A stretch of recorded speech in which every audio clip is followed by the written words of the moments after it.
9-Bit Armies is the newest RTS from veteran studio Petroglyph Games. Known for their work on Star Wars Empire at War, the Command & Conquer Remastered Trilogy, dude I wish, the Command & Conquer Remastered Collection, and the more recent Great War Western Front. Another title they developed was 8-Bit Armies back in 2016, an endearing lo-fi throwback to Command & Conquer that dropped the complexity and instead focused on being easy to pick up and fun to play. 8-Bit Armies did pretty well for itself back in the day, and it spawned two spin-off sequels, 8-Bit Hordes, a fantasy-themed RTS, and 8-Bit Invaders, with a sci-fi theme. Well, nearly 10 years later, and after a start to a decade that's looking much kinder to Petroglyph than the 2010s, they're back, with a full-blown sequel in 9-Bit Armies. While it keeps the lo-fi stylings of its predecessor, it aims to improve the core gameplay with the addition of a naval component, new campaigns, updated factions, fresh gameplay modes, and more. In a first for Petroglyph, 9-Bit Armies releases into Steam Early Access today, at a price of, I don't know, actually. And that's the catch. For whatever reason, they didn't want to give the launch price before it goes live. And yes, I did ask. And since this video was made before then, even only by a day or two, I'm forced to position my conclusions on 9-Bit around a theoretical price that I've made up in my head. Now, is not announcing the price a little bizarre? Yeah, kind of, but do I think it'll make a meaningful impact in the long run? No, not really. You can still watch this video and make your conclusions on the game, and if the price is right for you, then it's yours to buy. I'll include some speculation on the price at the end of this video, and what I think would best suit the game. But for now, let's get into 9-Bit Armies itself, the details around its early access release, and why I actually think it's pretty darn great. Cue the music.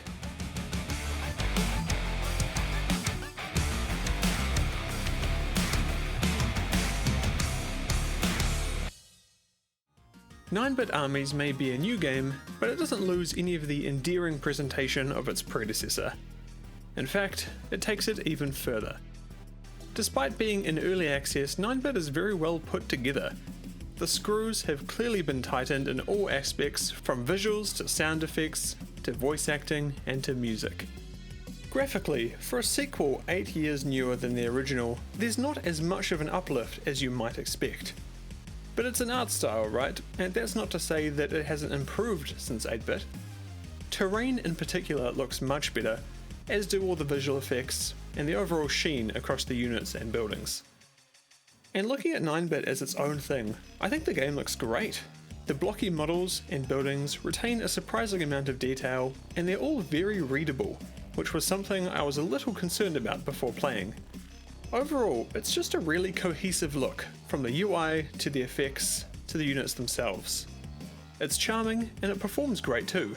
Impressive considering the amount of stuff that can be on screen at any one time.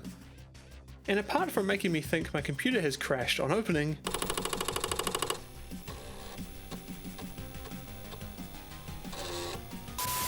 the sound design is absolutely on point, and it's one of the game's best traits.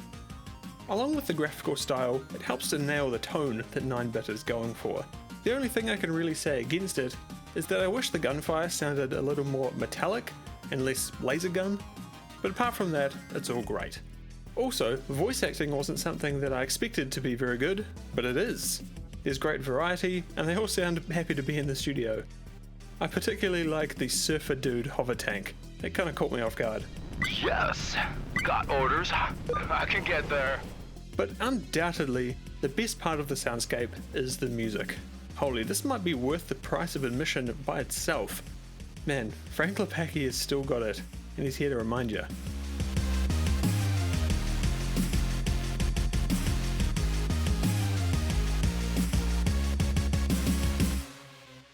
There's a jukebox, like previous Petroglyph games, where you can customize the in-game soundtrack to your liking.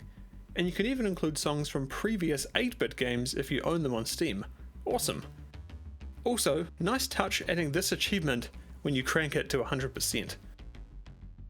If you've played the original Command & Conquer or Red Alert, you know most of how 9-bit Armies plays already. It's a classic RTS in terms of base building, its construction sidebar, and single resource to harvest. Like CNC, there's a power mechanic that requires generators to keep your turrets running and production at full speed. And also like CNC, you've got refineries and harvesters to gather credits from depleting but numerous resource pools around the map. The biggest departure from the classic loop is how the game handles training units. You can build multiple production buildings, but you can only ever train units directly from one of them, with the extra ones providing a decrease in build time for each one you build. This is a pretty unique mechanic, and the question is, do I like it? No. Well, at least I didn't to start with. After a while, I did get used to it, and even began to enjoy it in some ways. I like how your unit queue keeps going as long as you have one factory still up, and I like how you can essentially instantly transfer that queue to a different factory anywhere on the map simply by placing down a rally point. You can tell which factory is the active one by spotting the multiplier hovering above it. I think it was more just me getting used to it than actually not liking it. After a while, it's clear that this mechanic suits the fast-paced nature of the game quite well, and when you've potentially got hundreds of units queued up at any one time, it's a lot easier to manage when there's only one egress point per unit type. 9-bit features two factions that are, kind of disappointingly, quite similar to the ones in 8-bit, despite their renaming. I hadn't played 8-bit before this, but I did go back and play a few rounds as a sort of required reading assignment for this video, and I was surprised with how similar they really are. I was expecting some significant changes here, or even a brand new faction entirely, but as of now, there's nothing like that. A lot of buildings are ripped straight from that game too, so to me it feels like we're being shortchanged a bit in the faction department. Almost like they've lifted and shifted them directly from 8-bit to 9-bit. I mean, half the buildings are visually identical between the factions anyway, so could we at least change those? But with all that being said, it's not like the factions haven't evolved at all, because they have. There are some new units, with the headlining feature being the new shipyard and naval units, and this opens up a whole new aspect to the game that 8-bit sorely missed. And while there are fewer overall ship types than I was hoping for, it's a good start. Hopefully they decide to expand the roster throughout early access, if enough people ask for it. Unit interactions work in a classic paper, scissors, bazooka kind of style. Each unit is effective against another type, and thus does double the damage to all units of said type, say flamethrower tanks against infantry. They're also less effective against a certain type, and will do half damage to all units of that type. So take those same flame tanks against heavy armor. You can refer to the very useful in-game manual for more.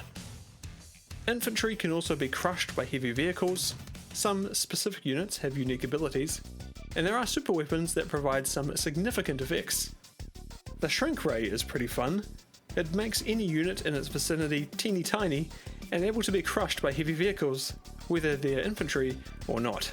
Very cool. This makes combat a fairly intensive affair if you want it to be. You'll perform best if you're targeting specific units with the right counters, and making use of the few abilities you do have can be quite powerful. The thing is though, you'll often have armies of hundreds of units, and because of the effects on screen it can be hard to tell what's exactly going on under there. Thankfully, I noticed some seemingly very clever preferential targeting taking place, meaning the units are automatically attacking the ones that they're the most effective against, before moving on to others. I'm pretty sure I'm not imagining this, because it's been really helpful for managing big armies when I know that tanks will shoot other tanks, and machine guns will shoot infantry, and the like. A new addition to the game from 8-bit are megastructures, which add a bit of excitement to base building by allowing certain structures to grow to enormous sizes when 4 are built next to each other. It's not going to change your game significantly, but it does provide some interesting risk-reward scenarios where you'll get more benefits from a megastructure, but take on more risk, as losing that particular building will be much more damaging, and a lot more possible now that there's just one of them. As for modes, 9-Bit Armies includes a campaign, with one of the two available in full now with this early access release, that could be played in single player or co-op, very nice, a standard versus mode against the AI or other players, as well as a rotating daily challenge mode that gives a unique scenario with modifiers every 24 hours. This is very cool. I love that they included a daily challenge. It reminds me of my university years when I would boot up Nuclear Throne every morning just to do the daily. And I could definitely see myself doing a similar thing with this as a palate cleanser or way to chill out at the end of a day. I'm also glad that I'm able to play it before release, because this might be the only time that I ever get to the top on the scoreboard. Get wrecked, PG Dave. There's even modding support via the Steam Workshop. There's a few there already, from who I can only assume are Petroglyph developers. Yeah, this is pretty fun. So, early access is kind of a loaded term nowadays, which begs the question, what kind of early access is this? Well, thankfully, I think 9-Bit is one of the better examples of an early access release that I've seen in quite a while. This is Petroglyph's first foray into that scene, and I think they were pretty conservative with how much they've left on the table. So much so that if the company went under tomorrow, I think 9-Bit could easily stay as it is now and still be a good game. But that's unlikely, and Petroglyph do have a decent amount of content planned. There's no set early access timeframe at this stage, but I'd guess that it's less than a year. They've said they're wanting to listen to player feedback on desired features and such, so the roadmap could certainly change. But for now, there's goals to add that second campaign, work in the 9-Bit TV options, which include replays and a spectator mode, a fleshed out tutorial, along with more challenges and more maps. That all sounds good to me, particularly the challenge modes. I really enjoyed the daily challenge that exists already, and I think this could be a great jumping off point for future puzzle-like scenarios and other unique modifiers and objectives. Personally, I would love to see some more factions, especially considering that the two we have already are very similar to what was there in 8-Bit. More faction asymmetry would be great too. While these two are a little different, they're not asymmetrical by any means, and I think adding future factions that change things up, or just built out the current factions, would do a lot for the game's lifespan. On the technical front, there's really not a lot of work to do, because from where I'm sitting, it's built really sound and it's well put together. I did encounter a few little bugs throughout my playtime, like these invisible buildings and units. However, Petroglyph have been patching this thing like nobody's business over the last few days, and I'm pretty confident in saying that you shouldn't encounter these when you play, as I myself haven't seen them now in a couple of days. So then, 9-Bit Armies. Honestly, I really like it. I wasn't really expecting to like it this much, but I had a blast. I think it's a great little RTS with a lot of charm and satisfying gameplay. No, mechanically, it's not incredibly deep. Hell, there's not even any kind of unit upgrades, or way to build two buildings at once. But what is there is a fun, fast way to play some classic real-time strategy with a unique, endearing art style and some fun ways to play. And all that leaves then is the price. 8-Bit Armies launched at 15 USD, I believe, and given that it was 8 years ago and 9-Bit is absolutely the better game, I would say up to 20 USD is probably fair. More than that, I wouldn't be so certain about the value proposition. If it's like under 15, then damn, that'd be a good deal. Maybe 20 with a discount to 15 if you own 8-Bit, something like that. But this is all kind of for naught. You can see the price right now as this video is launching alongside the game, so let me know in the comments what you think about it. Hopefully my predictions are on the money. Thanks so much for watching, and big ups to my patrons and YouTube members who keep the lights on here.